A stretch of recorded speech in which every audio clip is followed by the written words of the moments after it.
Olá pessoal, eu sou Marina Pittini, essa é a AgroSchool.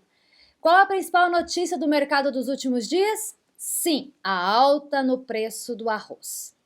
Vira e mexe acontece uma situação como essa envolvendo o aumento de preços de alimentos que acaba se tornando o assunto da vez. Em um dos primeiros vídeos do canal, lá no finalzinho de 2017, eu expliquei sobre o que eram as commodities e citei como exemplo de uma não commodity o tomate, que justamente naquela época estava ali custando os olhos da cara. Era uma chuva de memes para tudo quanto é lado, dizendo que o tomate custava mais caro que carne, valendo mais que picanha. E já naquela ocasião eu comentei sobre um dos fatores que é determinante para a formação de preços no nosso mercado agro, que é a nossa antiga conhecida lei da oferta e da procura. No vídeo de hoje eu vou explorar um pouco mais sobre isso com vocês, vou trazer muitos dados, muitos números para explicar o cenário do mercado de arroz e com isso trazer também 3 aspectos básicos e fundamentais do nosso setor, que é cadeia agroindustrial, formação de preços e ciclo produtivo. Então, se você ainda não está inscrito no nosso canal, está assistindo esse vídeo aqui hoje, junte-se a nós. Deixe seu like, seu dislike, seu comentário é sempre muito bem-vindo. E vamos entender mais uma vez como funciona esse fantástico mundo do agronegócio.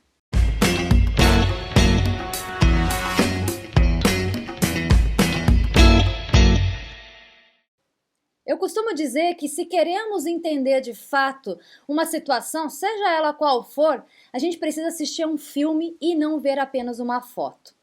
O que estamos vendo ser amplamente discutido na mídia recentemente é justamente a alta do preço do arroz. E para falar sobre isso, vou trazer muitos números aqui para vocês hoje.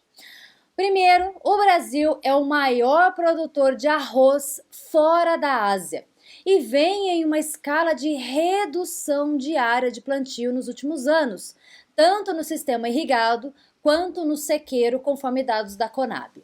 Especialmente na safra 18-19, houve uma considerável redução em 14% da área de cultivo, mas que já vinha de anos anteriores em razão de problemas de mercado relacionados a consumo, preços e custos, conforme destaque no Anuário do Arroz de 2020. Conforme dados da Conab, na safra 19-20, a produção de arroz no Brasil está aí estimada em um pouco mais de 11 milhões de toneladas. Deste total, o Rio Grande do Sul é o maior estado produtor, o que equivale a cerca de 70% do total dessa produção, e nessa região a principal forma de cultivo é em área irrigada. Embora o Rio Grande tenha aí reduzido a área de plantio na safra 19-20, houve um considerável aumento de produtividade. Essa região ela sofreu muito com o clima quente e seco registrado a partir de novembro de 2019, o que acabou caracterizando aí uma das maiores estiagens do estado e que trouxe grandes perdas para as culturas de soja e milho. No entanto, esse cenário acabou favorecendo na produtividade do arroz, que aliado aí ao manejo dos produtores e uso de cultivares produtivas, teve um grande aliado que foi a radiação solar nos maiores índices já registrados. E conforme relatório aí sobre a estiagem na safra 19-20, publicado pelo IRGA, que é o Instituto Rio Grandense do Arroz, que foi divulgado no mês de julho de 2020. O resultado disso foi um recorde de produtividade com 8.402 quilos por hectare, o que equivale a 168 sacas por hectare na média do estado. As estiagens são comuns no Rio Grande do Sul, sejam elas curtas, regionalizadas, extensas ou que abrangem várias regiões. E como reforça nesse relatório, o produtor gaúcho sabe que não é possível antever que época e em qual intensidade ela irá ocorrer no estado. O fato é que fazer gestão de riscos de clima nessa região se tornou há muito tempo um grande desafio. Por isso que, invariavelmente, a gente também vê notícias na mídia dos produtores que acabam solicitando ao governo federal algum tipo de auxílio para conseguirem aí equilibrar suas contas, renegociar dívidas e seguir em frente com o plantio. Eu não sou agrônoma e nem meteorologista, mas por que eu trago esse tipo de informação aqui para vocês? Porque até então eu comentei com vocês apenas sobre o começo de como funciona a cadeia agroindustrial. Só até aqui vocês já conseguem perceber a complexidade que é produzir uma commodity, a quantidade de fatores, de elementos que deve levar em consideração para aumentar ou reduzir uma área. E eu vou trazer mais dados aqui para vocês.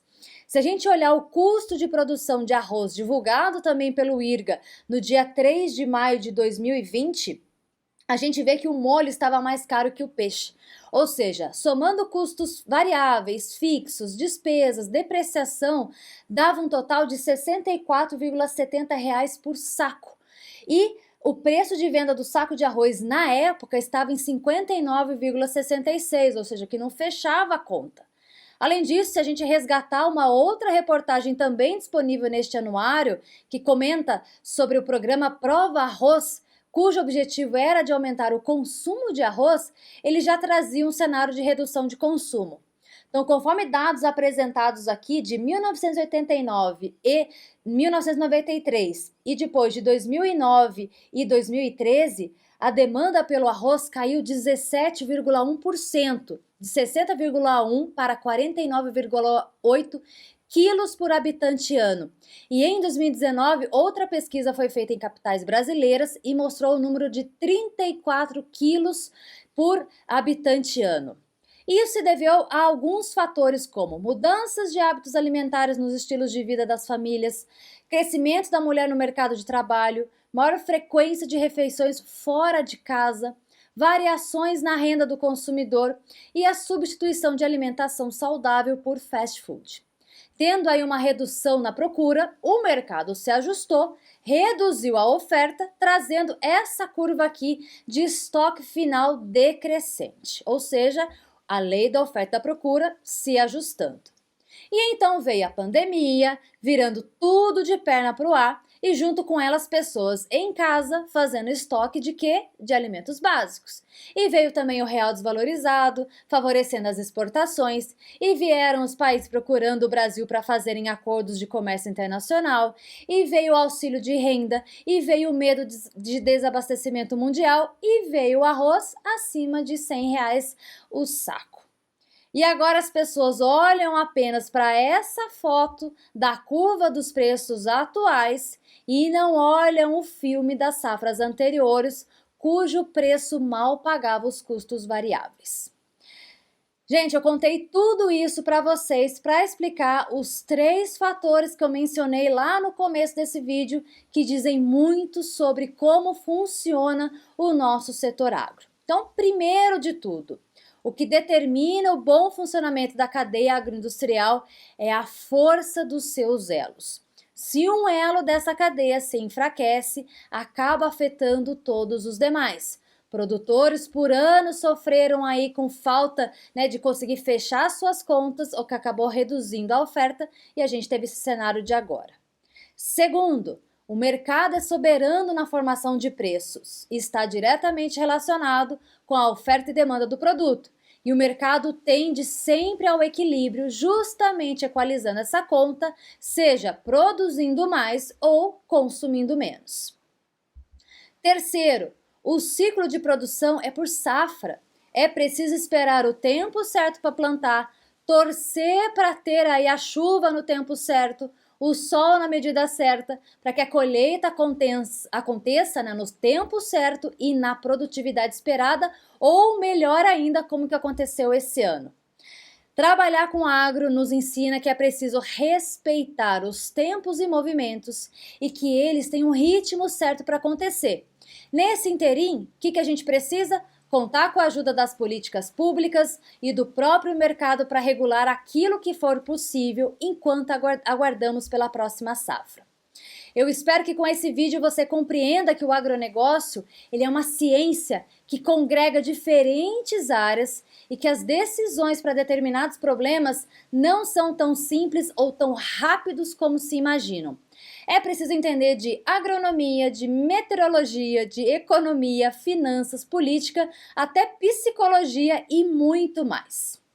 e que quando a gente fala, né, que o agro não para, isso não é apenas na pandemia e não serve apenas para um produto ou para outro. Para o arroz, para o leite, para o feijão, para a carne chegar aos pratos dos brasileiros e dos estrangeiros, o produtor segue plantando, colhendo e fazendo os ajustes necessários para se manter, acima de tudo, rentável. Se a oferta diminuiu e a demanda aumentou, que bom, temos um problema bom para resolver e a gente vai trabalhar fortemente para conseguir equalizar isso o quanto antes. Estamos iniciando o plantio de mais uma safra recorde e em breve nossas gôndolas estarão repletas dos melhores produtos agro do mundo. Por hoje é só, espero que tenha esclarecido esses aspectos para vocês. Vejo vocês na semana que vem. Um abraço e até lá. Tchau, tchau!